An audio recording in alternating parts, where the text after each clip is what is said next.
Shalom saudara yang kekasih, benarkah gereja duluan ada dari Alkitab? Mari kita ikuti video berikut ini, kemudian kita akan uji kebenarannya. Siapa yang ada terlebih dahulu, Bible or the church? The church. Karena ada satu waktu sebelum semuanya ditulis, the word of God pertama-tama became human being. So Jesus is the word of God. Dan the word of God, dia bukan tulisan, dia bukan kitab. Firman Allah yang menjadi manusia. Dan firman itu bersabda. Sabdanya diterima oleh para rasul, para muridnya, dihidupi, diwartakan. Jadi ada waktu sebelum firman Allah ditulis. Dan itu yang disebut oleh gereja tradisi dengan huruf T gede. Saudara yang kekasih, klaim tersebut sesungguhnya tidaklah benar, karena Alkitab sudah ada sebelum gereja ada. Mari saya buktikan kepada saudara. Di dalam pelayanan Yesus, Yesus menggunakan Alkitab Perjanjian Lama selama masa pelayanannya di dunia ini. Contohnya, di Matius pasal 4, ini adalah pencobaan di padang gurun, di mana Yesus dicobai oleh setan. Saudara kekasih, 3 cobaan setan ini dijawab oleh Yesus dalam 3 kali. Dan saudara tahu bahwa apa yang Yesus sebutkan di pasal ini adalah kutipan langsung dari Alkitab Perjanjian Lama. Saya beri contoh dalam, ini saudara sudah lihat ini ya, Matius pasal 4 ayat 4 itu adalah kutipan langsung Ulangan pasal 8 ayat 3. Kemudian pasal 4 ayat 6 adalah kutipan dari Mazmur 91 ayat 11 dan 12. Kemudian ayat 4, pasal 4 ayat 7 adalah kutipan langsung dari Ulangan pasal 6 ayat 16.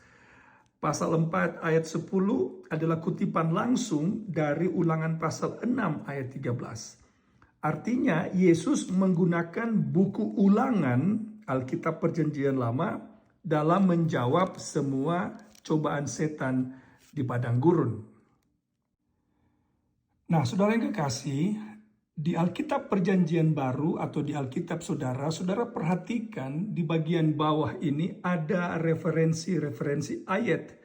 Artinya adalah apa yang ditulis dalam pasal-pasal ini menggunakan referensi atau mengutip Alkitab Perjanjian Lama. Saudara bisa dapatkan ini di setiap lembaran Alkitab.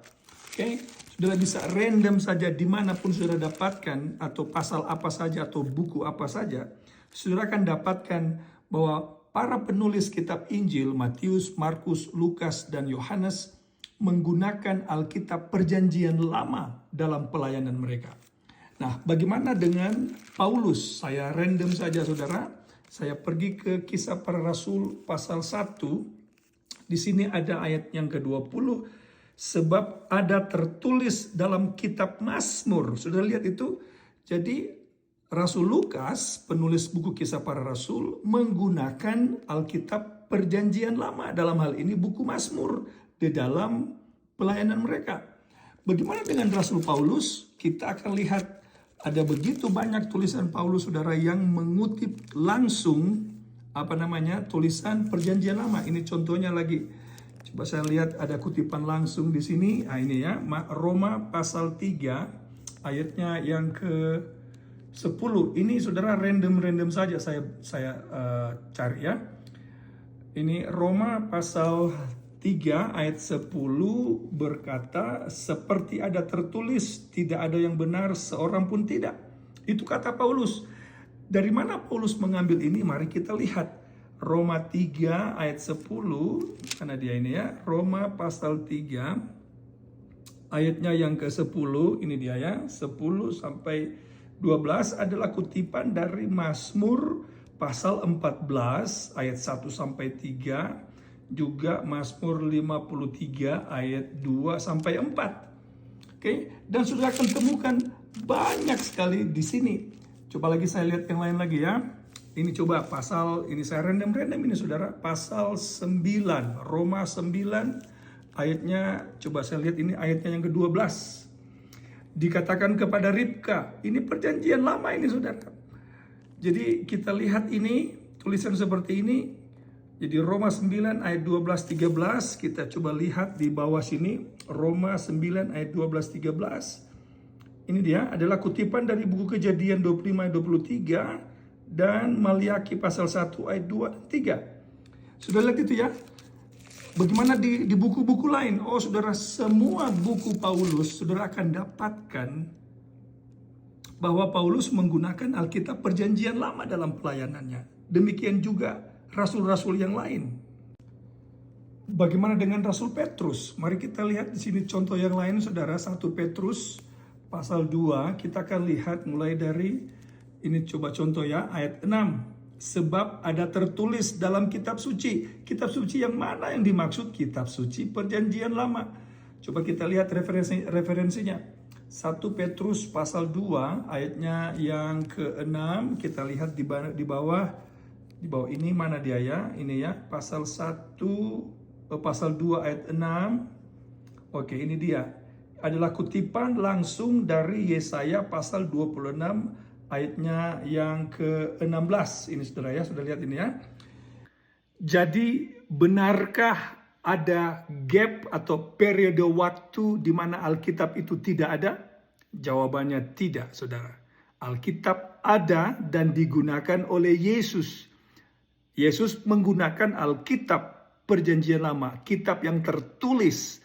Kemudian para rasul juga menggunakan Alkitab yang sama, Alkitab Perjanjian Lama yang tertulis. Mereka mengutipnya dan mereka mengajarkannya kepada umat-umat Tuhan di waktu itu. Jadi, apakah ada gap? Tidak ada. Bagaimana kalau begitu dengan Perjanjian Baru?